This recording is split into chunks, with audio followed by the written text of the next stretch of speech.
Meu nome é Amaral Conco e venho de Lagos, na Nigéria. Durante 12 longos anos, vivi mergulhado em uma escuridão tão profunda que a maioria das pessoas nem sequer consegue conceber. Não era apenas uma bruxa comum. Eu fazia parte da alta hierarquia de uma irmandade poderosa, com ramificações por toda a África Ocidental. Tínhamos membros na Nigéria, Gana, Benin e Togo. Nossas reuniões aconteciam à meia-noite, e realizávamos rituais que muitos cristãos só conhecem por meio de relatos assustadores. Nossa missão principal? Bloquear as bênçãos divinas e anular as orações dos fiéis. Sei que pode parecer exagerado. Alguns podem até duvidar, isso é real? Bruxas têm mesmo esse poder? Antes de prosseguir, deixo claro, sim, é real. O mundo espiritual não é uma metáfora, nem algo simbólico. Ele existe com a mesma concretude que o ar que respiramos, e as forças das trevas operam dentro de regras muito específicas. Elas exploram brechas, vulnerabilidades que muitos cristãos desconhecem. Mas há algo crucial que preciso que você entenda: existiam crentes que jamais conseguíamos atingir. Por mais que nos esforçássemos, por mais rituais que fizéssemos, por mais sacrifícios que oferecêssemos ou noites que passássemos em salas escuras invocando poderes obscuros, havia fiéis que permaneciam absolutamente intocáveis. E isso nos deixava furiosos. Lembro-me claramente da primeira vez que encontrei uma dessas pessoas. Seu nome era Irmã Nguzi. Uma mulher simples, professora em Anugu. Não era famosa, não tinha um ministério grandioso nem aparecia na televisão. Mas quando nossa irmandade a escolheu como alvo, algo inédito aconteceu. Não conseguíamos sequer nos aproximar. Era como se uma muralha de fogo a protegesse. Todo feitiço que lançávamos ricocheteava. Cada maldição que proferíamos voltava contra nós. Os espíritos que enviávamos retornavam confusos, incapazes até de localizá-la no plano espiritual. Para nós, ela era invisível. E isso me obcecou. Precisava entender o motivo. No mundo da bruxaria, não atacamos aleatoriamente. Estudamos nossas vítimas, observamos seus hábitos, analisamos sua vida espiritual em busca de brechas, de portas destrancadas. Quando encontramos uma abertura, entramos, e o fazemos de forma legal. Essa é a palavra-chave: legal. O reino espiritual funciona por leis, não por emoções, volume de orações ou horas passadas na igreja. Leis. Se um cristão viola uma dessas leis, mesmo sem perceber, nos dá o direito de atacá-lo. Mas a irmã Nguzi não tinha brechas. Depois de meses tentando e falhando, finalmente compreendi por quê. Havia 4 pilares em sua vida, 4 escudos espirituais que a tornavam imune a tudo que tentávamos. Hoje, após minha libertação por meio de Jesus Cristo, vou revelar esses 4 sinais a você. Não para que viva com medo, mas para que se torne como ela. Um cristão que as trevas não conseguem tocar. Um crente de quem os demônios fogem. Um guerreiro de oração que o reino das trevas teme. Esses princípios não são teorias. São segredos que nós, na Irmandade, conhecíamos e odiávamos. E agora vou compartilhá-los com você. Antes de explicar quais são esses 4 sinais, preciso que entenda como operávamos. Muitos cristãos imaginam que bruxas são apenas pessoas cheias de ódio a Deus, movidas por pura maldade. Sim, o ódio existe. Sim, há uma rebelião profunda contra o Altíssimo. Mas nossa atuação ia muito além disso. Não éramos apenas raivosos. Éramos estratégicos. Tínhamos manuais, protocolos, redes de inteligência espiritual. As informações circulavam entre as irmandades de diferentes países. Se um pastor no Quênia começava a ganhar influência, enviávamos alertas para as irmandades na Nigéria, Gana e África do Sul. Coordenávamos ataques. Sabíamos quando igrejas planejavam cruzadas evangelísticas. Sabíamos das vigílias de oração e dos períodos de jejum dos crentes. E tínhamos táticas específicas para cada situação. Mas o que mais nos assustava não eram as cruzadas, nem as orações altas, nem mesmo os jejuns, embora eles nos enfraquecessem. O que mais temíamos eram os cristãos que viviam em constante alinhamento espiritual, aqueles que não oravam apenas quando enfrentavam problemas, mas que caminhavam em consagração diária. Os que entendiam as leis espirituais e as praticavam. Esses crentes eram um pesadelo para nós. E a irmã Guzi era um deles. Quero contar sobre o primeiro sinal que a tornava intocável, porque só esse detalhe, se aplicado, fecha 90% das portas que dão acesso à sua vida. No reino das trevas, compreendíamos algo que muitos cristãos ainda ignoram: a falta de perdão não é apenas um pecado. É um contrato legal. Quando você guarda mágoa, ressentimento ou ódio no coração contra alguém, está assinando um acordo espiritual. Está dizendo: escolho me aliar ao reino que opera na ofensa, não ao reino que opera no amor. E, no momento em que faz isso, nos dá acesso à sua vida. Não importa quanto você ore depois. Não importa quantos versículos bíblicos cite. Não importa quantas noites passe clamando a Deus. Se o seu coração não estiver limpo, suas orações são bloqueadas legalmente. Deixe-me explicar como agíamos. Quando escolhíamos um alvo, a primeira coisa que fazíamos era providenciar ofensas. Não precisávamos machucá-lo fisicamente. Bastava ferir suas emoções. Criávamos situações em que a pessoa fosse traída, decepcionada, humilhada ou rejeitada. Um amigo próximo se voltava contra ela. Um familiar dizia algo profundamente doloroso. Um colega de confiança espalhava mentiras. Um pastor a ignorava para uma posição que merecia. Não precisávamos de grandes eventos. Pequenas ofensas funcionavam tão bem quanto. O objetivo não era a magnitude da ofensa, mas plantar amargura no coração. Depois, esperávamos. Se a pessoa guardasse aquela mágoa, se alimentasse aquele rancor, se revivesse a ofensa repetidamente, tínhamos nossa brecha. Lembro-me de uma mulher em Porto Novo chamada Miriam. Todas as noites, ela orava pela libertação do marido, envolvido em sociedades secretas. Rezava com desespero, com lágrimas, com jejum. Mas não nos preocupávamos com Miriam. Por quê? Porque todos os dias, antes da meia-noite, garantíamos que alguém a ofendesse. Às vezes era a sogra, que ligava para dizer algo cruel. Outras vezes, o próprio marido chegava tarde e a ignorava. Ou um vizinho colocava música alta só para provocá-la.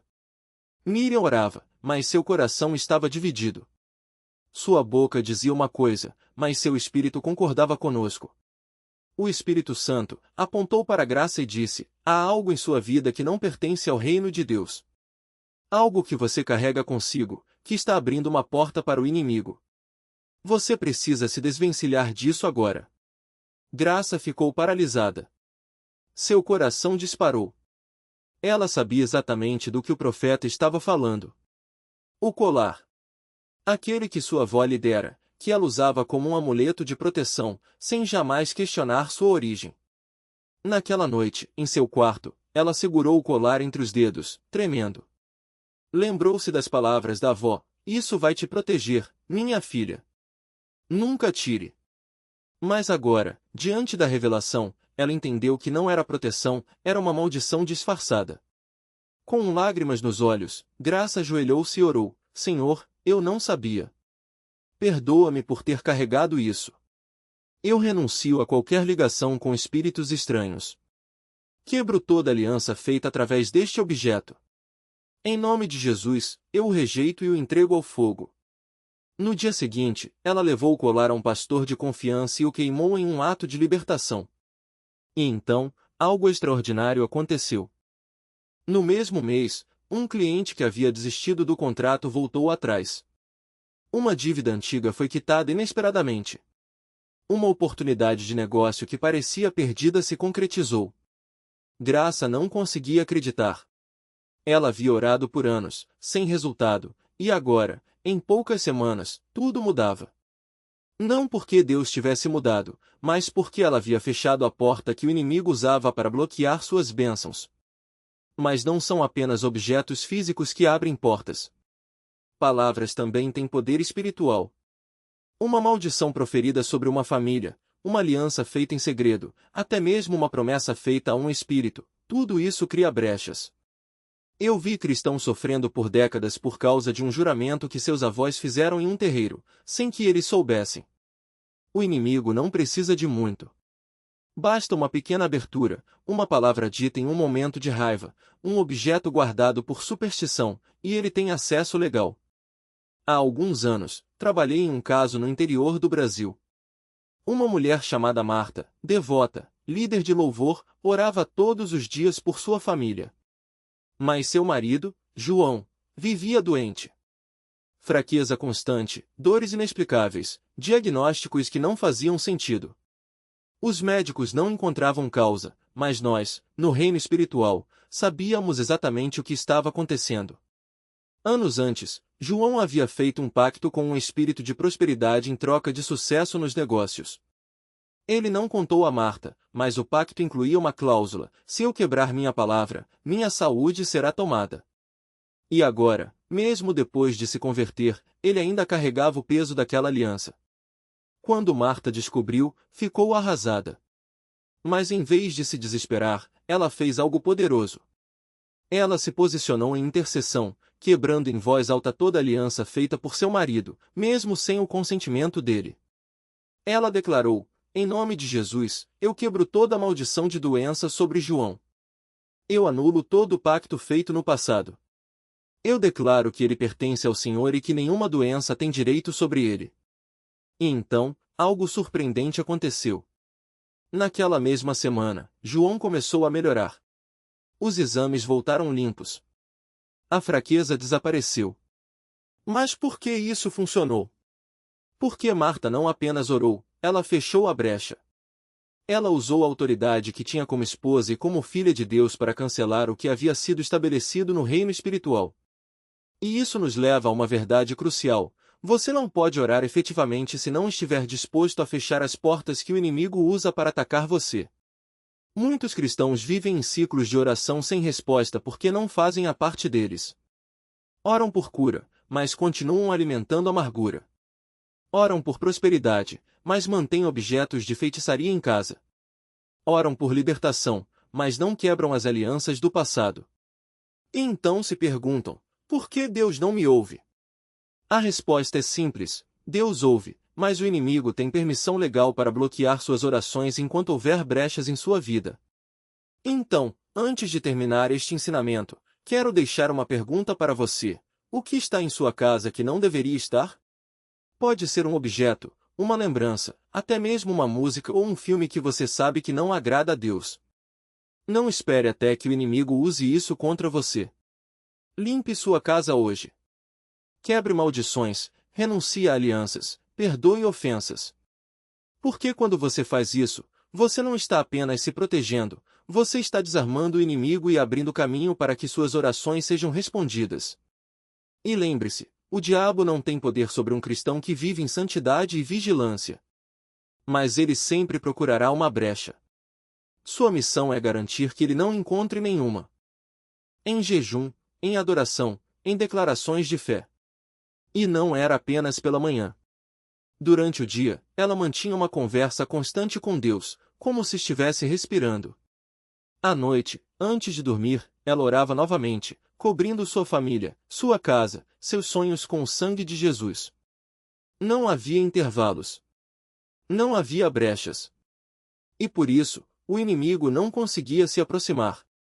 Você já parou para pensar por que algumas pessoas vivem em constante batalha espiritual, enquanto outras parecem andar em vitória?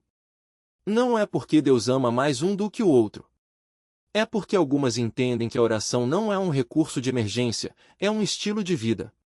Quando você ora apenas quando está em crise, você está dizendo ao inimigo: aqui está a minha fraqueza. Aqui está o momento em que você pode me atacar. Mas quando você ora sem cessar, você está dizendo: minha vida está coberta. Não há espaço para você aqui. Veja o exemplo de Daniel. Ele orava 3 vezes ao dia, todos os dias, não importa o que acontecesse. Quando o decreto real proibiu a oração, ele não parou. Quando jogaram-no na cova dos leões, ele não parou. E o resultado? Deus o protegeu, os leões não o tocaram, e até seus inimigos reconheceram que havia um Deus que o guardava. Daniel não orava por medo. Ele orava por fé. Ele sabia que a oração era sua conexão com o poder de Deus, e que, sem ela, ele estaria vulnerável. Agora, pense em você. Quantas vezes você deixou de orar porque que estava tudo bem? Quantas vezes você adiou a oração porque estava ocupado, cansado ou distraído? Cada vez que você faz isso, você está abrindo uma porta. E o inimigo não perde tempo. Ele observa, espera e ataca no momento em que você baixa a guarda. Mas há uma boa notícia: você pode mudar isso hoje. Não precisa esperar uma crise para buscar a Deus. Comece agora. Estabeleça um horário fixo para orar, mesmo que sejam apenas 10 minutos. Faça da oração um hábito, não uma opção. E quando sentir vontade de desistir, lembre-se, o diabo não tem medo de suas palavras bonitas, mas ele treme diante de um cristão que ora com consistência. Porque a oração não é apenas sobre pedir coisas a Deus. É sobre construir um escudo ao seu redor. É sobre declarar que você pertence a Ele e que nada, absolutamente nada, pode tocar em você sem a permissão do Senhor. Quando você ora, você está dizendo ao inferno: esta vida não está disponível para vocês. Este território pertence a Jesus. E se você já está cansado de viver em ciclos de vitória e derrota, se já está farto de ver suas orações não serem respondidas, se já não aguenta mais as investidas do inimigo, então faça uma escolha hoje. Decida que a oração não será mais uma atividade ocasional, mas a base da sua vida. Porque um cristão que ora sem cessar é como uma cidade murada. Não há como invadi-la. Não há como derrotá-la. E o inimigo sabe disso. Então, qual será a sua decisão? Você vai continuar deixando brechas, ou vai fechar todas as portas com a chave da oração? Entrou em um lugar novo, ela declarava: pelo sangue de Jesus, eu consagro este ambiente. Pelo sangue de Jesus, eu quebro toda influência maligna.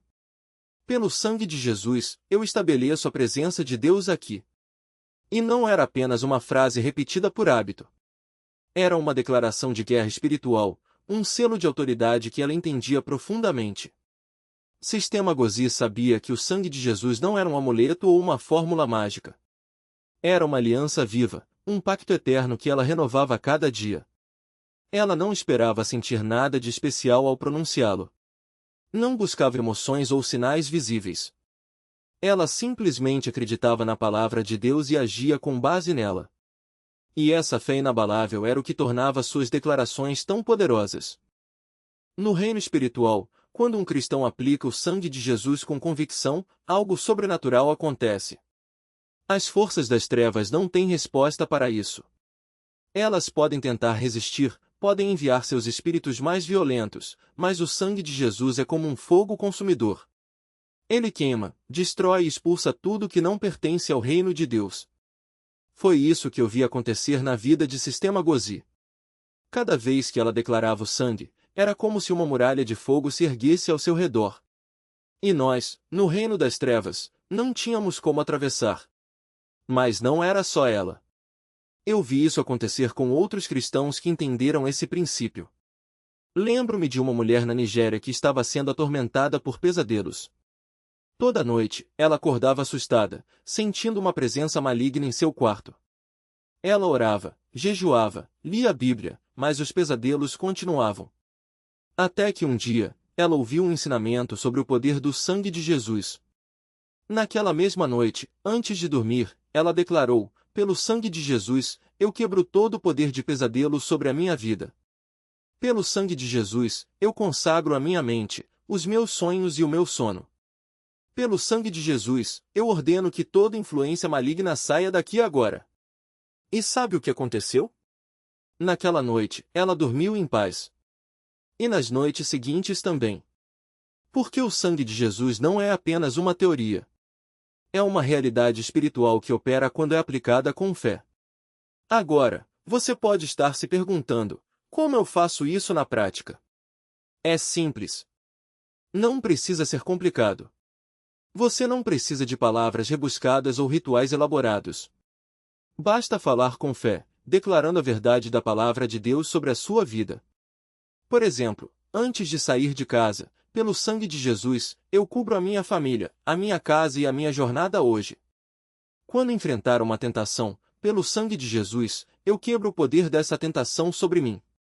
Quando sentir medo, pelo sangue de Jesus, eu declaro que nenhuma arma forjada contra mim prosperará.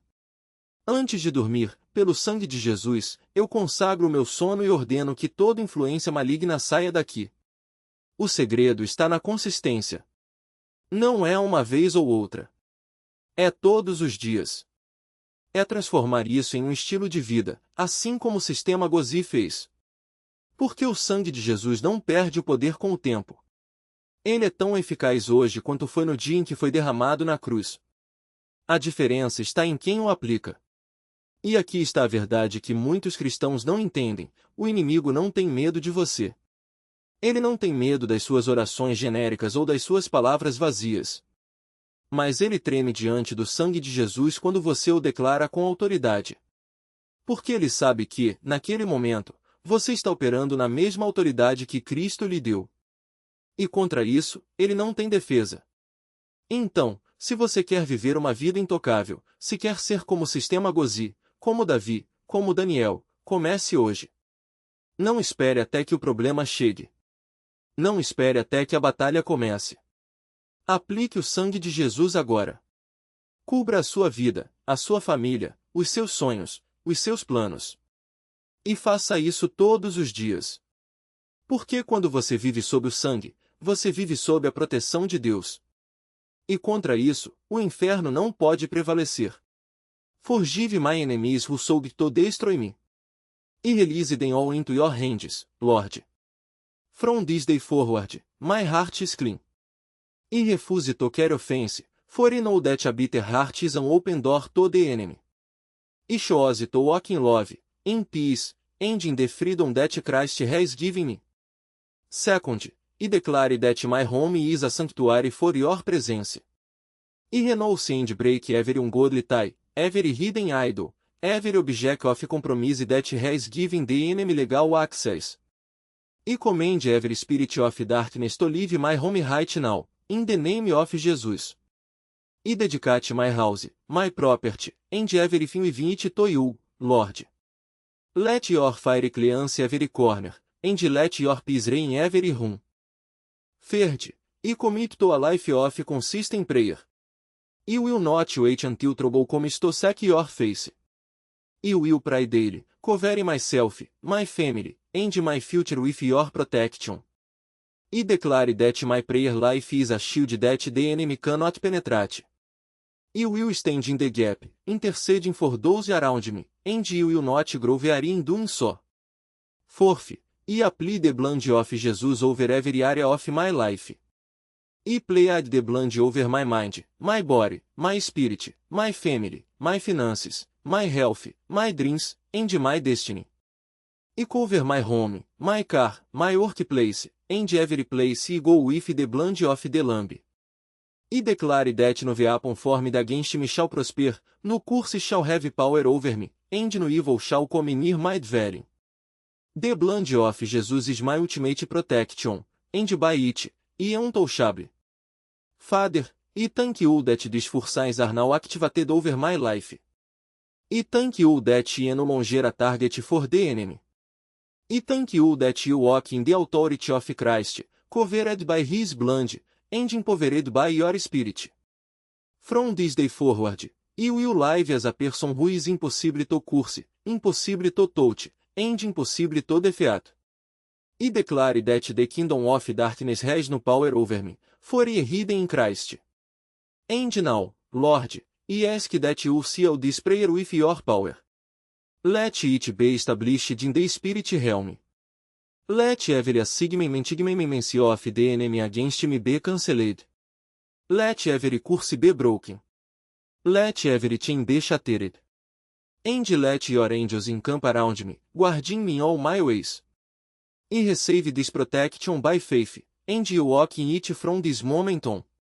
In Jesus' mighty name, I pray. Amém. Peço que perdoes aqueles que mentiram a meu respeito, que difamaram meu nome ou tentaram me destruir. Liberto-os completamente e peço que tu purifiques meu coração. Examina-me, Senhor. Se houver qualquer mágoa oculta, qualquer ressentimento ou amargura que eu ainda carregue, remove agora. Escolho andar em amor. Escolho andar em perdão. Escolho manter meu coração limpo, livre de toda contaminação. Em segundo lugar, santifico minha casa. Declaro que meu lar é solo sagrado, consagrado ao Senhor. Cada cômodo, cada canto, cada objeto pertence a Ti. Quebro e destruo todo objeto de compromisso nesta casa, todo ídolo, todo amuleto, todo presente que tenha dado acesso ao inimigo. Removo-os agora, em nome de Jesus. Ungo os umbrais das minhas portas com o óleo do Espírito Santo e declaro que nenhum espírito estranho entrará aqui. Nenhum demônio de vigilância, nenhum espírito de operação oculta, nenhum espírito de confusão terá lugar neste lugar. Esta casa está coberta pelo sangue de Jesus. Em terceiro lugar, comprometo-me com um estilo de vida de oração constante. Não orarei apenas quando estiver em dificuldade. Orar é minha prioridade diária. Reservarei tempo para buscar Tua face, ouvir Tua voz e interceder por minha família e minha nação. Declaro que minha vida de oração não será inconsistente. Construirei um escudo de frequência através da comunhão diária contigo. E peço que o Espírito Santo me ajude, dá-me disciplina, dá-me fome, dá-me paixão para orar sem cessar. Agora, aplico o sangue de Jesus sobre minha vida. Pleiteio o sangue de Jesus sobre minha cabeça, minha mente, meus pensamentos. Pleiteio o sangue sobre meus olhos, meus ouvidos, minha boca. Pleiteio o sangue sobre meu coração, meus pulmões, meus órgãos internos. Pleiteio o sangue sobre minhas mãos, meus pés, todo o meu corpo. Cobro minha família com o sangue. Cobro minha casa com o sangue. Cobro minhas finanças com o sangue. Cobro meu ministério, meu chamado, meu destino com o sangue de Jesus. Pelo sangue, cancelo toda maldição que tenha sido pronunciada contra mim. Pelo sangue, quebro todo pacto maligno que eu tenha feito, consciente ou inconscientemente. Pelo sangue, destruo todo espírito de monitoramento que tenha sido designado para rastrear minha vida. Pelo sangue, anulo todo ataque de feitiçaria, toda agenda satânica, toda missão demoníaca. Declaro que estou coberto, protegido, selado e intocável. Nenhuma arma forjada contra mim prosperará. Toda língua que se levantar contra mim em juízo, eu a condeno. Este é o meu direito como servo do Senhor, e minha justiça vem de Ti, ó Pai.